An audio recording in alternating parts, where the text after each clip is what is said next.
Terima kasih pemirsa, Anda masih menyaksikan program Juru Bicara. Kali ini tema kita membahas mengenai mudik lebaran tahun 2022. Dan kita masih bersama dengan Pak Usman Kansong. Pak Dirjen, sejauh ini apa Pak yang telah dilakukan oleh Kominfo untuk dapat menyukseskan mudik tahun 2022 ini Pak? Iya, jadi kita melakukan berbagai hal untuk mensukseskan mudik 2022, mudik aman dan sehat 2022.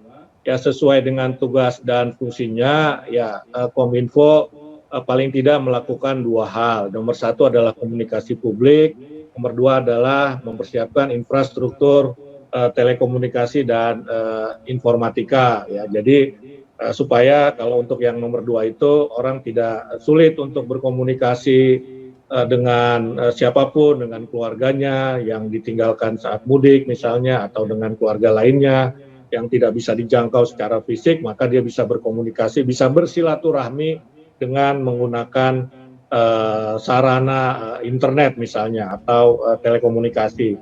Nah, yang lebih banyak dipersiapkan atau dilakukan oleh Kominfo adalah komunikasi publiknya. Ya, kami sudah membentuk posko komunikasi publik. Di dalam posko itu ada selain Kominfo, ada Kemenhub, ada Satgas COVID-19, kemudian ada Kementerian Perhubungan, kemudian ada Kementerian Agama juga, ya karena kita tahu bahwa mudik adalah bagian dari perayaan hari besar keagamaan.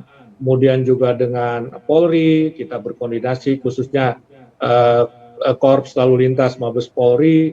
Bahkan kita juga melibatkan Dinas Kominfo di daerah-daerah yang dilalui arus mudik maupun arus balik seperti Jawa Tengah, Jawa Timur, ya kemudian Banten, Lampung, Sumatera Selatan. Nah, ini semua kita libatkan. Jadi kita membentuk posko. Ya, disitulah kita saling berkoordinasi, bertukar informasi, hal-hal apa saja yang perlu kita komunikasikan kepada publik.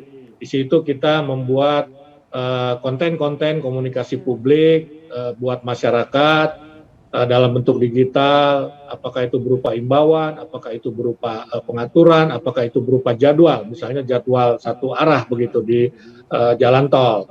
Nah, selain itu juga Kominfo berkolaborasi dengan semua tadi, dengan Satgas, dengan Kemenak, dengan Kemenhub, dengan Polri, membuat e-book, ya panduan mudik aman dan sehat 2022.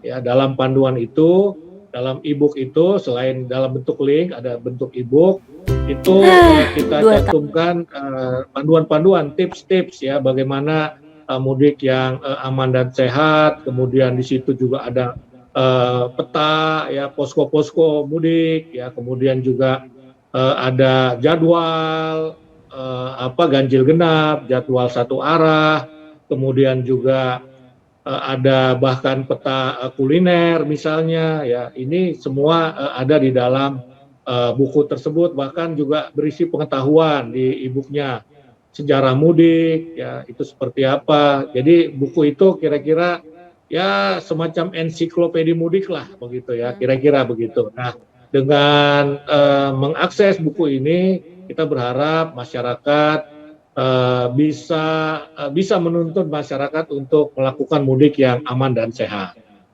Oke, berarti salah satu hal yang dilakukan oleh Kominfo untuk menyukseskan mudik lebaran 2022 ini adalah dengan meluncurkan e-book mengenai bagaimana panduan-panduan pelaksanaan mudik tahun 2022.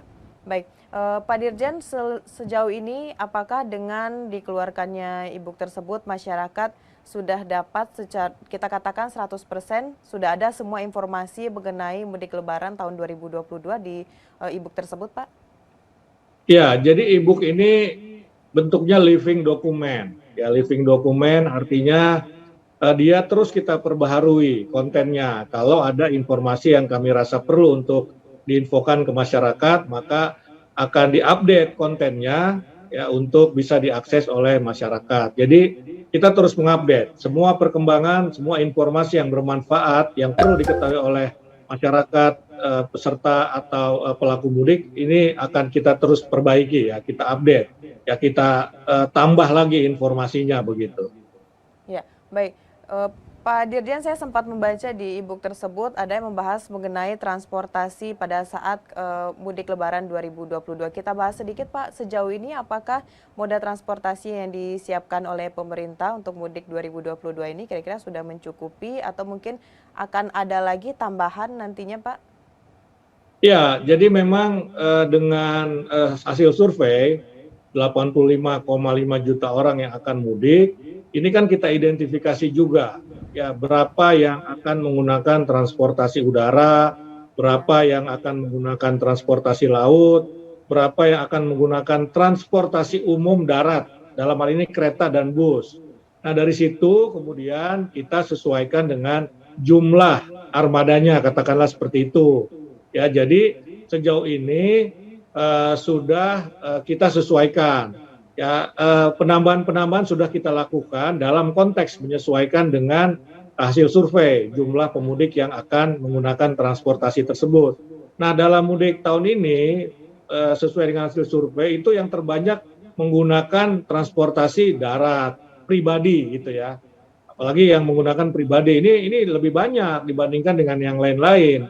Ya, karena itu persiapan-persiapan yang sedikit membutuhkan perhatian ya adalah bagaimana mempersiapkan transportasi darat non kereta api, dalam hal ini mobil ya, dalam hal ini mobil, terutama mobil pribadi, walaupun di dalamnya pasti ada mobil angkutan umum, bus atau bus untuk mudik gratis ya yang dilakukan oleh BUMN swasta, kementerian dan lembaga.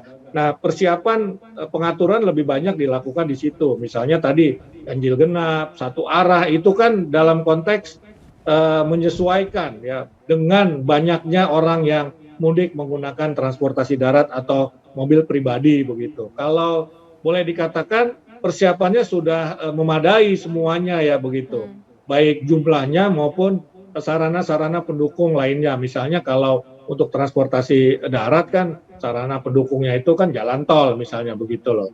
Pelebaran di beberapa tempat sudah dilakukan. Kemudian info tentang jalur-jalur alternatif itu juga sudah kita lakukan. Ya, perbaikan-perbaikan jalan-jalan yang biasa akan dilakukan oleh pemudik sudah dilakukan oleh Kementerian PUPR. Nah, karena itu menurut kami ya persiapan sudah memadai, tentu saja bisa saja akan terjadi perubahan-perubahan. Kalau diperlukan penambahan ya akan kita lakukan penambahan begitu. Baik. 85,5 juta orang yang akan mudik tahun 2022, tentunya angka yang besar ini diharapkan dapat memberikan dampak yang besar juga terhadap daerah tujuan si pemudik tadi. Dan Pak Dirjen serta pemirsa, setelah ini kita akan bahas kira-kira apa saja dampak yang akan dirasakan oleh daerah terkait dengan mudik Lebaran 2022. Tetap bersama juru bicara.